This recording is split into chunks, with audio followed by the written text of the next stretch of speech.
அநேகமா இது வரைக்கும் எல்லாம் ஆடிசி படம் பார்த்து முடிச்சிருப்பீங்க. நான் தான் லேட்டா ரிவ்யூ போடுறேன்னு நெனைக்கிறேன். ஏன்னா இந்தியாவிலே இது வரைக்கும் இந்த படம் 50 கோடி கலெக்ஷன் எடுத்திருக்கு. இந்த படம் வந்து எவ்வளோ பெரிய ஒரு படம் அப்படின்றது இதுலயே நெறைய பேர் தெரிஞ்சிருக்கும். படம் வந்து ரிலீஸ் ஆனதுக்கப்புறம் நெறைய ரிவ்யூஸ் வந்திருந்தது. மிக்ஸ்டட் ரிவ்யூஸ் வந்திருந்தது. நெகட்டிவ் ரிவ்யூஸ் வந்திருக்கு. பாசிட்டிவ் ரிவ்யூஸ் நெறையா வந்திருக்கு. எனக்கு எப்படி இந்த படம் இருந்துச்சு அப்படின்னு கேட்டிங்கன்னா, எனக்கு இந்த படம் நல்லாவே ஒர்க் ஆயிருந்தது.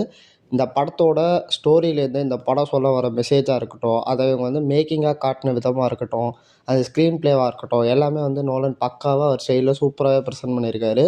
சில நெகட்டிவ்ஸ் இருக்க தான் செய்யுது. இந்த படம் வந்து எல்லாருக்குமே வந்து எனக்கு ஒர்க் ஆன மாதிரியெல்லாம் ஒர்க் ஆவாது. அதனால தான் ஆன்லைன்ல நீங்க நெறைய மிக்ஸட் ரிவ்யூஸ் பார்த்துருப்பீங்க. ஸோ எல்லாருக்குமே இந்த படம் வந்து நல்லா ஒர்க் ஆகணும் அப்படின்ற அவசியம் கிடையாது. அண்ட் சில இடங்கள் புரியாம கூட போகலாம். பட் எனக்கு இந்த படம் வந்து நல்லாவே ஒர்க் ஆயிருந்தது.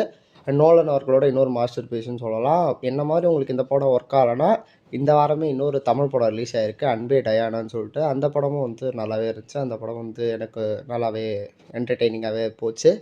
அண்ட் ஆடிசிலாம் எனக்கு புரியாதுப்பா அப்படின்ட்டு இருக்கவங்க வந்து இந்த படத்த கூட ட்ரை ஜமா பண்ணி மாரி ஒரு படம் எடுத்தவர் தான் இந்த படத்தை டைரக்ட் பண்ணியிருக்காரு. ஸோ ஜமா மாரி ஒரு நல்ல படத்தையே தான் குடுத்துருக்காரு. ஜமா அளவுக்கு நல்லா இல்ல. வேறு ஜானர் கூட. பட் இந்த படமும் வந்து எனக்கு டீசென்ட்டாவே ஒர்க் ஆயிருந்தது. இந்த வருஷம் ஸ்டார்ட்டிங்கில வந்த சில ஃபீல் குட் படங்களோட இது நல்லாவே இருந்துச்சு. ஸோ எந்த படத்த பத்தின ஒப்பீனியன், ஆடிசி பத்தின உங்களோட ஒப்பீனியன் கமெண்ட் பண்ணி மறக்காம சேனலை சப்ஸ்கிரைப் பண்ணிக்கோங்க. Until then good bye from R L.